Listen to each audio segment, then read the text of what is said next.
Welcome to the Power Lunch on LinkedIn Live. I'm Rhett Power, your host. We do this show every Tuesday, Wednesday, and Thursday around 12 noon here on LinkedIn's new live platform. The point of the show, as everyone hopefully knows by now, is to talk to today's leaders, thought leaders, authors, CEOs, generally people who are doing really special and important things here in the world. Now, the reason we have them on is because we want to learn from them. We want to pick their brains and get as much information from them that maybe can help us be better. Now, the fun part about this show is that it can be interactive. So if you ask questions, we can get answers to you. So please do ask questions if you have them. I know that the guests are very, very willing to do that. And I think Diana is no exception. Now, we are simulcasting this show on Twitter, Facebook, YouTube, with the help of Social Live's new platform that they use to help integrate all of those media platforms. If you like the program, give it a like or share and spread the word so that we can all learn. Today's guest is, I think, somebody that's got a lot to say and I think we can really learn from. Diana Kander is a New York Times bestselling author. She's an innovation consultant, which I want to dig into a little bit and find out what that is. That's intriguing. She's an entrepreneur. She's a speaker. She's a senior fellow at the Ewing, Mary, and Kaufman Foundation. She's a Georgetown law grad, but she quit law to start a company, which is awesome. And she is author of the new book, The Curiosity Muscle: How 4 Simple Questions Can Uncover Powerful Insights and Exponential Growth. Diana, welcome to the program. Thank you so much. I'm excited to be here. Well, it's a pleasure to have you, and congratulate you on the new book. But I want to jump into the questions. What is an innovation consultant, and how do you help companies? I'm guessing that you can help companies sort of get into an entrepreneurial mindset. Is that what the focus is, or is it something completely different? Sure. So the hardest part about innovation is being objective about your work, whether the results that you're getting are actually good or bad, whether you're falling prey to some of the natural biases that are very easy to fall into and just part of human nature, like confirmation bias or overconfidence bias. And so what I do for teams, on the one hand, is I'll serve as a coach. I'm like an outside insider. That's what I call it. Okay. Which is I work with the team and help them stay objective on what's actually going on. And in other organizations, there's a team that's meant to transform the organization to become more agile, to become more adaptable, to become more innovative. And I help them with tools and processes to do that. What slows down a company from being innovative? Like, is it behaviors? Is it habits? What are in all these companies that you've worked with, sort of collectively, what do you see as some of the barriers? Fear is the number one thing that slows down organizations. So I was in a company and I was trying to teach them all these like entrepreneurship tools and tactics that I knew. And I quickly learned that fear of all kinds of things. I actually made a list of 17 different things that people in large companies are afraid of. Like, they're afraid of losing, they're afraid of getting fired. They're afraid of not getting their bonus. They're afraid of taking credit for something and then looking bad in front of their teammates. They're afraid of making another teammate look bad and then getting shunned from the group. So there's all kinds of things that people are afraid of. And the safest action is to do nothing. It's just to literally agree with what everybody else is saying and just go along. And that's what is happening in most organizations. How do you prevent that? I mean, as a manager, as a leader, I mean, that what you just said to me was like that's awful. I mean, that's not the culture. I mean, that's not what you want. I mean, I feel like we try really hard to sort of be open and things, but people are scared, really. Yeah, and I think the best way to change it is to go about it from a team culture. So like, you can't change an individual who's on a team because your team habits are going to trump your individual habits and your individual mindset. So the best way for me to explain that is like, If I'm a healthy eating person who loves to eat salad every day, but I work on a team that orders pizza for lunch every day, then I'm a pizza eating person. So you can't just work on one person and say, like, you need to take more risks. You need to be more innovative. You have to work on it one team at a time, and to convince the entire team to tweak how they currently work, to enforce like being self-correcting as a team, like to hold people accountable, to take risks, to admit mistakes, and to grow as a group, not as an individual. Are there anything else? I mean, things that we aren't paying attention to. I don't know, like any other metrics, any other measurements, anything else that helps sort of slow down innovation? Besides fear?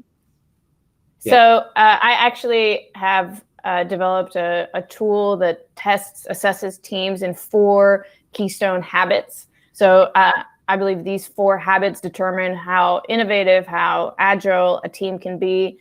And those 4 things are whether the team has psychological safety, so the ability for people to express new ideas and to challenge what's going on, whether they make time to innovate so that they're not so busy that they don't have time to improve things, whether they have a plan to fight bias, so they really want to be objective, they have real metrics to figure out if things are working or not, and they actually, pivot and make changes, and whether the 4th one is whether they have a plan to iterate.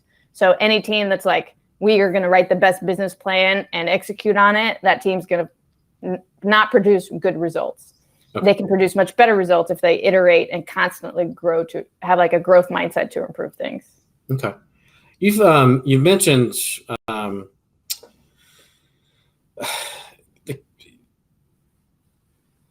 let's see, I'm trying to sort of form this question. What is confirmation bias? You've mentioned that a couple of times. Bias, the confirmation bias. What is that? And so how does it hurt us? Once you believe something to be true, you only seek evidence to confirm that belief. And you would never even think to look for evidence that disproves your belief. That's confirmation bias. Like, you believe something, you only look for evidence that supports that belief. Do you have any examples of where you've seen that kind of thinking? I love the show called The Prophet. It's on CNBC, and it's not The Prophet. It's called West Texas Investors Club. It's basically like Shark Tank, but for West Texas. And they follow entrepreneurs while they're trying to sell their products. And there was this guy who had a cup holder for it fixes onto things like a shotgun. So it's like a cup holder for when you're hunting, you can hold your beers. It's super great. So they convince him to go try it and sell it to other stores. He goes to a hair salon and he shows them how the cups like open up and clip onto things. And they say, oh, this is great. Like, we can put our tools in here. And he says, oh, also you can sell them to your customers. And the hair salon owner is like, well, we don't really sell like cups to our customers, but we'll try it out for us on how they work. And he's like, but also you could sell them to your customers. And she's like, no, I don't really think that we would do that. But again, we would try it out. So then they go outside and they're doing like the post-experience interview, just him and the camera. And they're like, how do you think that went? And he's like, oh, I think it went great. And they said they were going to try to sell them to their customers. And the camera guy's like, no, they did not say that. I've never heard the camera guy be so upset and be like, no, that's not what happened. And that happens to entrepreneurs, to innovators every day. Like, you get an idea in your head and you just hear confirmation no matter what people are saying. Right. That's it. Tunnel vision, right. What does it take, you think, I know this is a really broad question, probably not a fair question, but what do you think it takes to stay competitive and relevant and sort of hungry today and sort of stay innovative? I mean, because I know, I remember when I first started my first company, there was that startup period, that first couple years where we were nimble and, very innovative and creative. But, I do remember that sort of transition. I almost felt like it happened overnight when, we're already in Walmart and Target and, and Toys R Us and we're just humming along, right? And innovation and all that stuff sort of came to a stand. You know, you kind of get to that stage, right? And so how do you avoid that? Like, you have to stay uncomfortable. So you have to find ways to make yourself uncomfortable. So when I give keynotes about innovation and curiosity, what I do for myself is I'll pick the best part of the speech, like the thing, the example, the interaction that people reacted to the most, and then I'll prevent myself from being able to use it for the next 3 months. So like, nice. You take the best thing and then you tie your hand behind your back to force yourself to come up with something even better. Otherwise, you'll be like, this is great. I never have to change anything. And then you have like a mediocre speech or whatever. You never get better. So the only way to improve is to find a way to make yourself uncomfortable. I read this great quote that the president of the owner of Netflix said, "We have too many successful shows. We aren't canceling enough shows, which means we're not really like trying hard, you know, like right. You have to have some spectacular failures in order to continue to grow and to be uncomfortable and to have that same hunger that you had when you were starting out." What is, let's talk about the book a little bit, but what is the curiosity muscle? What does that mean? Yeah, so I wrote a book that was very successful about launching disruptive products. And that book got in the hands of a lot of companies and they said, can you come teach our employees how to think more like entrepreneurs? And so this is when I had these realizations about the fear that a lot of individuals have in large companies. And I really got to work with a lot of companies that used to be successful, like used to own a big chunk of the market and have either stagnated or started slowing down in their growth and started losing customers.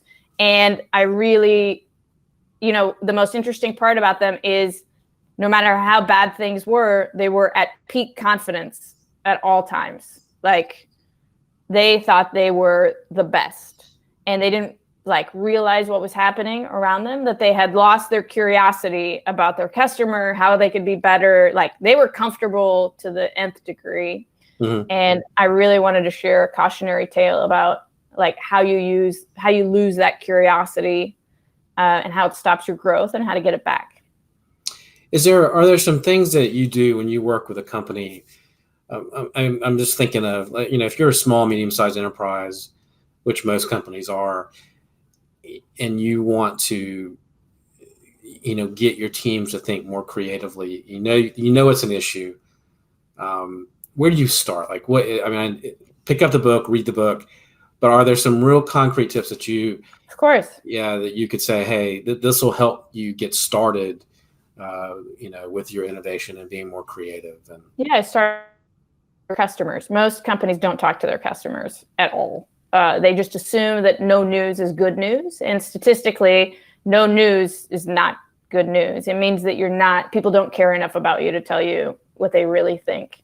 And research shows that 96% of unsatisfied customers will never say anything. So no news. Like if you aren't hearing, I like to think about blind spots in your business, like things that could really hurt you, as feedback that is surprising and painful that your customers have about your business. And if you haven't heard any feedback in the last 12 months that you found surprising and a little bit painful, then I guarantee, have blind spots into your product, your service that you are not aware of. Okay. So go out and listen to your customers. Don't try to sell them something. Just say, you know, we're working on improving the way that we work and how we're doing things. And we would really love you to tell us what we could be doing better. Is that a face-to-face interaction? Because I hate surveys, right? Yeah, surveys don't work. Nobody's going to be honest in a survey. Okay. So people are going to lie to you. You should just know, like going it, people are liars because they're nice people and they like you and they want to protect your feelings. So they will never say, like, if you tell people, you know, how's it going? They'll be like, everything's great. You really have to dig deep and convince them that you want the truth and that you can handle the truth for them to even begin to open up how they really feel. So you think that's a go out as a manager, make impromptu visits to customers, that's talking to them when they come in the store, that's asking them. Ask them like hard questions, not like, how are we doing? That's a terrible question. Ask them questions like, what do we sell that you're buying from other people? Like, I like that. ask them questions like, have you been frustrated with anything that has happened, like anything, like anger, confusion, frustration that you told somebody else about your experience? And I just want to hear it. I want to know what it is. Or like, if you could have your sales rep take any class, we're thinking about developing our sales reps. If they could take any class, whether it's interpersonal communication, whether it's Excel spreadsheets, I don't know. That's what I heard from some people at a company. What would it be? How could they improve? And people will just start opening up. They want to help. They just don't want to be mean to you, Right. They're just trying to be nice, as you said. I think that's true. Wow. That's I love it. That's really good, concrete stuff right there. What do you think the key for you? What were the key takeaways from the book, from the Curiosity Muscle? That you're not stuck in wherever spot you are in a company. You can always improve your results if you just learn how to ask better questions. So the key to your growth is the quality of the questions that you're asking. And if you can change, if you want to keep growing, you just need to ask better questions. And I don't have, like, these 4 questions are great, and most people are not asking them in their company, but in any particular situation, there's always better questions that you can be asking. Okay. And not be afraid of the tough ones. I loved what you said. The more successful we become, the more addicted as leaders we become to being right. What other pitfalls for leaders should we watch out for? Because that's a big one, I think. Most leaders don't understand the impact that they have on their team. And so, like, one of the things I heard somebody say was, when a leader says, I think, in a meeting, everyone else stops thinking. So you don't understand the power of your words and the impact that you have on the room. You're like, nobody's ever sharing. Well, that's because you could be dominating the conversation and making them feel like they can't share. And not enough leaders have the self-awareness to understand how they are causing the behavior that they do not like on their teams and within their employees. I have a question for you. This is a real world situation I want to ask you about. So I have a consulting client or a coaching client that I work with, and he was out in his field office the other day doing some Q&A. They're going through a transition right now as a company, and the field, they were asking for feedback on things, and a lot of people in the field offices didn't want to give feedback in person, or they wanted to give it written, but they wanted to give it anonymously. Sure. So what do you think? I mean, I'm sort of struggling with how because to me that says there's lack of trust and a lack of safety, as you were talking about. Yeah. Do you think that people should be asked to give that and put their name on it, or do you think anonymously is okay?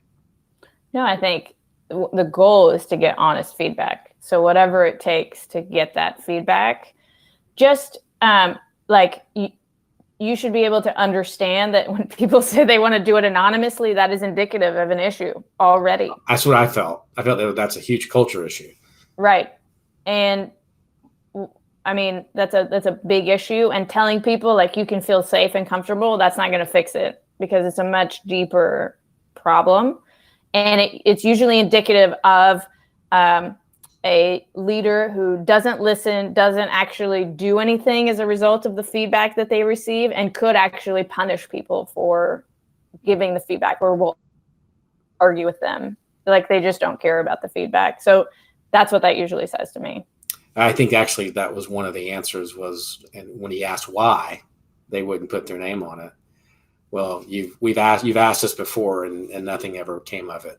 Yeah, people are smart. They're not just going to keep like banging their head against the wall and risk losing their job or their status or whatever.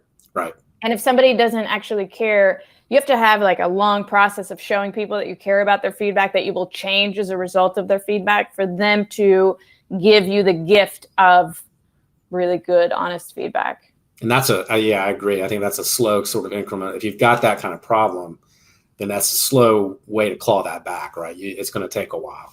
Yeah. And it's going to be baby steps, really. Like the best thing a leader can do in that kind of situation is not say, I want your feedback, but is to say, here are the things that I've been told I could improve upon. And I believe I'm doing these things wrong. And this is what I'm going to do about it over the next year. But that's not what your leader said. Your leader's like, let me hear it. Right. Just whatever it is, you can let me know, and I won't do anything to change anything. Right. That's, bingo. So what is the best advice you've ever gotten from someone when you were sort of in the middle of doing your companies and your as an entrepreneur? Yeah. So it wasn't really advice, but I had this one company a long time ago. It's the first company that was really successful. And I applied for an internship, not an internship. It was like a program at the Kauffman Foundation, actually, to help grow young startups. And my first year, I did like 75,000 in business. And I went to apply, and it was for like really fast growing companies. And I said, well, I can benefit from whatever you can teach me. I would love to be in the program. And the guy who ran it like listened to my sales pitch, and he was like, I said, if I try really hard next year, I think I can make $100,000. And he thought about it, and he said, you know what? I don't really care about $100,000. If you could do $1 million next year, like from 75,000 to $1 million, you can be in the program. And I was like, yeah, sure. Okay. Yeah. And then he's like, great. So you're in. And I was like, great. So that's what we'll do. And I got up, and as I remember really well, like my hand touching the doorknob on the door and being like, what did I just say? Did he say $1 million? And so I started to immediately like panic. And so I didn't even like leave the building. I walked out the door, found an open cubicle, and sat down and started doing on a sheet of paper. Like if I had done everything that I did the same way, working 20 hours a day with no like sleep or food or anything, like what's the most amount of money I could make with my current behaviors? And it was like $150,000, like nowhere close. Right. So I flipped the piece of paper over. I wrote $1 million at the top. And I was like, okay, well, if I'm going to make $1 million, then what kind of clients do I need? And what kind of problems do I need to solve for those clients in the same realm? And I started working off of that piece of paper for the next year. And I didn't hit $1 million that next year, but I hit $850,000, which is like over 1,000% growth. Yeah. And I never would have done it if somebody wasn't like, yeah, this is totally normal. Like I would have just kept growing little by little, just like trying harder at the things I was doing instead of thinking about what I should be doing differently to get to where I really want to go. I mean, that happened to us. I remember being at Toy Fair in 2009, and the guy from Brookstone said, we want your product in 300 stores, and come up to tomorrow when Toy Fair ends, come up to Nashville, New Hampshire, and we'll talk about how we're going to do this. And we walked out. Again, we were sort of in the same situation as you, probably doing $75,000, $100,000 a year, and all of a sudden you're doing $3 million, $9 million, and it just. But we had to do the same thing. We had to completely tear apart the company that we had, right, and break it down and think about it way differently. But it helped us get to that next level, which is you need somebody. I think that's a great story, because all you had to say was, I'll do $1 million, and he put you in the program. That's it. Right. Like somebody just believing that it's possible, Right. Which shattered the way you were thinking about it. I'll grow a little bit next year, and I'll grow. Right. Right. That's incredible. Well, when you talk to young entrepreneurs and young people or people starting a company who weren't young, but who were just in that beginning phase, what is your advice to them? Do you have any sage wisdom? I ask about whether they're like an artist, whether they want to be an artist or a successful entrepreneur. And the difference is an artist like produces something to speak their truth. Like they don't really care whether people get it or not. They just need to create something. And an entrepreneur like achieves commercial success. So like, do you want to create something, like write a book, or do you want people to actually buy your book and read it and get value from it? Because if you want the latter, then you have to spend a lot more time with customers, listening to the feedback and planning to change whatever it is that you were planning to create, because that might not be the thing that they need or they want. Right. Great. Let's look. I'm going to look real quick. Sorry to turn away, but I'm going to see. No, it's no problem. Got a bunch of stuff on social media today. Terrence Jackson, Dr. Jackson, I know Dr. Jackson. He asked, what has more value in the space of innovation, conformity or nonconformity? I don't believe that people should just be like breaking stuff just to break stuff. Okay. In innovation, I don't think you should just be like taking crazy risks. I think you should experiment and iterate and improve, and that's going to get you much better results. So neither, like be willing to change what best practices and know that everything could always be better and improved. Okay. Thanks, Terry, for the question. Let's see. We've got, I don't know what that means. Thank you for the show. Terry's was the most, it looks like everything else is kind of a statement. But, well, thank you guys for asking questions and participating online. And thank you, Diana, for joining me on the show. Where can they find the book if they want to buy it? Well, you can find the book on Amazon, but you can find out more about curiosity and innovation on my website, dianakander.com, and feel free to reach out to me there. And hire you to speak, right? I mean, sure, if that's what you need. Or come in and help them be more innovative. Anyway, thank you for being on the show. Love to have you back another time to talk about. We've got I'm going to start doing some panels and other things, so I'd love to have you back another time. And thank you for joining us on the Power Lunch. Tomorrow, I've got Katie Patrick, who is using game theory and data analytics to solve some of the world's biggest problems. That's going to be a really interesting conversation. So please join us tomorrow at 12 noon for that. And if you want the Power Lunch to come to your conference or event to do live interviews, we're happy to do it. Get in touch through the website at powerlunch.live.